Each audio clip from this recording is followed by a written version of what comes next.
انسان جو ہے کچھ کرتا ہے نا تو ویسے شیطان بھی کچھ کرتا ہے. جیسے انسان ڈرتا ہے ویسے شیطان بھی بولو وہ چیزوں کو آپ کو جاننا ضروری ہے. شیطان کس سے ڈرتا ہے اگر ہم جان لیں گے تو ہم بار بار اس کو ڈراتے رہیں گے انشاءاللہ. اس لیے کہ ہمارے گھر میں بچہ جب روتا ہے نا تو ہم لوگ کیا کرتے ہیں بوکا ہے کیا بولتے بولو شیطان ہے. اس طریقے سے ہم اپنے بچوں کو ڈراتے ہیں اور جب بچہ ڈر کر کے بخار نکالتا ہے تو پھر جو نا باباؤں کی تعویذیں یاد آنا شروع ہو جاتی ہیں. ہوتا ہے کہ نہیں ہوتا ہے؟ تو ہم بچوں کو اگر شیطان کا نام لے کے ڈرائیں گے ہی نہیں تو بچہ ڈرے گا بھی نہیں. یاد رکھیں گے انشاءاللہ. اب ایک بات بتاؤں, شیطان جو نا اپنا تخت سمندر کے بیچوں بیچ لگا کر کے بیٹھا ہوا تھا اور اس نے جائزہ لینا شروع کر دیا. کیا کرنا شروع کر دیا؟ جائزے کا مطلب جو ہے نا اپنے جو نا وہ سپاہیوں سے, شیطانی سپاہیوں سے, اپنے چیلوں سے جو نا پوچھنے لگا تو نے کیا کیا آج پورے دن بھر میں, تو نے کیا کیا, تو نے کیا کیا, تو نے کیا کیا. تو سب نے رپورٹ پیش کر دی. میں نے بھائی اور بہن میں لڑائی کرا دی. شیطان نے کہا, پھر ایک نے کہا میں نے ایک بیٹے کے ہاتھ سے ماں کو پٹوا دیا. شیطان نے اس کو بھی دیکھا, یہی کہا. پھر ایک آیا, میں نے چوری کرنے پر جو نا لوگوں کو آمادہ کر دیا. شیطان نے پھر کہا. پھر ایک چھوٹا سا شیطان بھی وہاں پر موجود تھا, اس نے جو نا گردن جھکا کے سب بڑے بڑے کام کر کے آئے لے ہیں, میں کیا جواب دوں گا یہاں پہ. تو وہ چھوٹا شیطان جو نا یوں گردن جھکا کر کے بیٹھا ہوا تھا. اب یہ جو ابلیس لعین ہے نا, اس نے جا کر کے کہا تو گردن کیوں جھکا کر کے کھڑا ہے, تو گردن کیوں جھکا کر کے کھڑا ہے, تو نے کیا کیا. میں نے تو کچھ نہیں کیا, مگر ایک بچہ مدرسے کو جا رہا تھا, روک دیا, کھیل میں لگا دیا اس کو. یہ لوگ تو بڑے بڑے کام کیے, مرڈر کروا دیا, قتل کروا دیا, جھگڑا کروا دیا, لوٹ ماری کروا دی. میرا کچھ کام جو ہے زیادہ بڑا نہیں تھا, اس لیے جو ہے میں نے بولا نہیں. تو شیطان اس کے پاس اپنا تخت چھوڑ کر کے اٹھ کر کے گیا اور یوں شاباش, کیا کہا, یہ شاباشی تھی. وہ جانتا ہے اگر بچہ علم والا ہو گیا تو پھر وہ علم ہمیں اس کے قریب آنے نہیں دے گا, اور جو علم ہمیں اپنے قریب آنے نہیں دے گا اسی علم سے ہمیں بچوں کو دور کرنا ہے. اور وہ علم ہے مدرسے کا, وہ علم ہے دین کا. تو لاکھ کوشش کرے گا. میں ایک ایسی ماں کو جانتا ہوں جس کے بیٹے کو اس نے تیار کیا, وضو کروایا, پاک صاف کپڑے پہنوائے, عطر لگایا اور مدرسے کو بھیجا. کہاں بھیجا؟ مسجد کو بھیجا, مسجد کو نماز کے لیے. تو وہ بچہ جاتے جاتے شیطان نے یوں پیر ڈال دیا, سامنے کیچڑ تھا, جا کر کے گر گیا. کیا تھا, کیا ہو گیا, بچہ گر گیا. جیسے ہی گرا وہ روتا ہوا ماں کے پاس واپس گیا.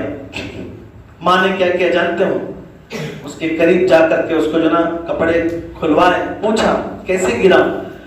چلتے چلتے ٹھوکر لگی, گر گیا, کیچڑ میں گر گیا. اچھا کپڑے کھلوائے, جلدی سے جلدی جا, جماعت کھڑی ہونے والی ہے.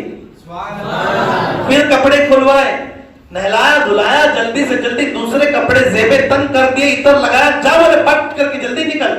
وہ بچہ چلتے چلتے چلتے پھر ٹھوکر لگی, پھر گرا. کتنے بار ہوا؟ پھر ماں کے پاس گیا. ہماری اور آپ کی ماں ہوتی کتنے بار گر کا تھا, کتنے بار گر کا تھا, انہیں کتنے مارا کھاتا اسے معلوم.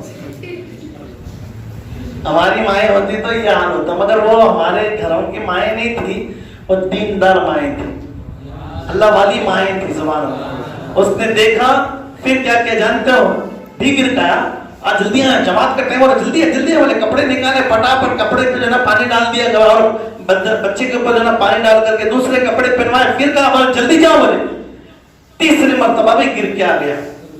پھر بھی ماں نے کیا کیا جانتے ہو, پھر تیار کیا. چوتھی مرتبہ گرنے ہی والا تھا, ایک بزرگ آ کر کے اس کو پکڑ لیے. کیا کر لیے, پکڑ لیے اور انگلی پکڑ کر کے مسجد تک لے جا کر کے چھوڑ دیا. اس بچے نے کہا چاچا یہاں تک چھوڑے ہو اندر نہیں آؤ گے؟ چاچا یہاں تک چھوڑے ہو اندر نہیں آؤ گے؟ تو بزرگ نے کہا بیٹا یہ نماز تیرے لیے ہے میرے لیے نہیں ہے. کیوں چچا؟ اس نے کہا کہ میں شیطان ہوں. کیا کہا؟ میں شیطان ہوں. بچہ علم سیکھنے والا تھا, سیکھا ہوا تھا. اس نے کہا شیطان کا تو کام یہاں تک لانا نہیں ہے, یہاں سے دور کرنا ہے, مگر تم نے یہاں تک لا کر کے مجھے چھوڑا اور مجھے گرنے سے بچا لیا. وہ جو 3 بار گرا تھا نا وہ میں نے ہی تجھے گرایا تھا. تو پھر اب یہاں تک کیوں چھوڑ رہے ہو؟ غور سے سنے بات کو. اب یہاں تک کیوں چھوڑ رہے ہو؟ پہلی مرتبہ تو گر گیا, اللہ نے تیرے سارے گناہ معاف فرما دیے. پہلی مرتبہ میں نے کیچڑ میں گرایا تجھے, جب تم ماں کے پاس گیا, تجھے جب ماں نے تیار کیا, اس پانی کے ساتھ تیرے گناہ بھی دھل گئے. تو آیا, میں نے سوچا کہ چلو اس کے تو گناہ معاف ہو گئے. پھر جب میں نے دوبارہ تجھے دھکیل کر کے گرا دیا تو پھر تو واپس گیا, مگر تیرے جذبے والی ماں, وہ ایماندار ماں نے جو نا پھر تجھے تیار کر کے مسجد کی طرف بھیجا. اس وقت جب تو آیا نا تو اللہ نے تیرے محلے والوں کے گناہ معاف کروا دیے. کیا؟ ہاں, خاندان والوں کے گناہ معاف فرما دیے. پھر تیسری مرتبہ میں نے تجھے دھکیلا, محلے والوں کے بھی گناہ معاف ہو گئے. اب میں نے سوچا کہ چوتھی مرتبہ گراؤں تو یہ سارے عالم کے گناہ معاف فرما دے گا, اس کی انگلی پکڑ کر کے مسجد تک بھیجنا ہی صحیح ہے. کہیں میرے گرانے سے اگر خود بھی گر کر کے چلا جائے تو یہی معاملہ ہونے والا ہے.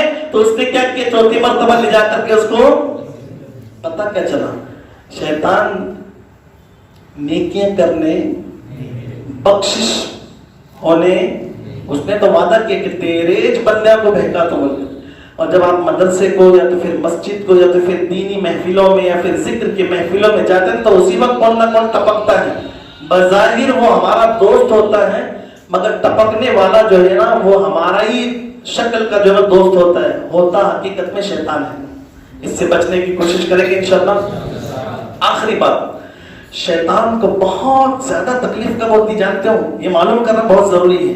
جب کوئی 2 مسلمان آپس میں ملاقات کرتے ہیں تو شیطان کو بڑی تکلیف ہوتی ہے. ارے بولو, جب 2 مسلمان آپس میں ملاقات کرتے ہیں تو شیطان کو کیا ہوتی ہے؟ کب ہوتی ہے؟ صرف ملاقات کرتے وقت نہیں ہوتی. جب ملاقات ہوتی ہے السلام علیکم کہتے تو شیطان کی جو نا وہ ہوا نکل جاتی ہے. چاہتے ہو نا کہ اس کی ہوا نکلے, اس کو پریشانی ہو تو اب کیا کریں گے انشاءاللہ؟ السلام علیکم, السلام علیکم, کیا بولیں گے؟ پھر دوسری بات, جب نبی کا نام سنے حضرت محمد مصطفیٰ, شیطان کہتا ہے یہ فوراً مسلمان درود پڑھتے ہیں. کس کے سامنے کہتا ہے؟ حضور کے پاس جا کر کے کہتے ہیں یا رسول اللہ, آپ کے امتی جب آپ کا نام سنتے ہیں اور آپ پر درود پڑھتے ہیں تو مجھے بڑی تکلیف ہوتی ہے. جیسا نام سنا ویسے درود پڑھ لیا تو کس کو تکلیف ہوتی ہے؟ تو کیا کرنا ہوگا؟ درود شریف پڑھتے رہنا ہوگا انشاءاللہ. اور تیسری بات, جب تم کسی سے بات چیت کر کے نکل جاؤ تو شیطان حضور کی بارگاہ میں کہتے ہیں یا رسول اللہ, جب آپ کا کوئی امتی الگ ہوتے وقت آپس میں مصافحہ کرتا ہے تو مجھے بڑی تکلیف ہوتی ہے. تو یہ سسٹم ہینڈ شیکنگ کا نہیں ہونا چاہیے. کیا نہیں ہونا چاہیے؟ ہینڈ شیکنگ کا نہیں ہونا چاہیے, مصافحے کا ہونا چاہیے. کیسا؟ مسجد کے اندر بھی بہت کم ہو چکا ہے. ہر مسجد کی بات کر رہا ہوں میں. اس کی کیا ضرورت ہے بھائی, چلو نکلیں گے. اس کی کیا ضرورت ہے بھائی, چلو نکلیں گے. اس کی کیا ضرورت ہے؟ سنو, اگر سنیں گے نا تو پھر کبھی چھوڑیں گے نہیں اس کو.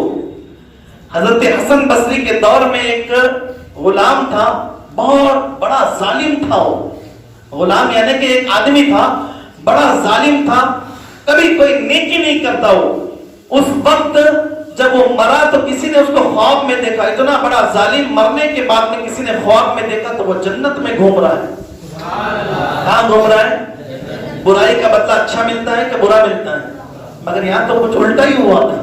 اس کو دیکھنے کے بعد میں اس نے پوچھا ما فعل اللہ بک, اللہ نے یہ سارا معاملہ تیرے ساتھ میں کیسا کیا؟ کیا معاملہ ہوا, تو جنت میں کیسے گھومتا ہے؟ کبھی تو نیکی کرتا ہوا تجھے میں نے دیکھا نہیں.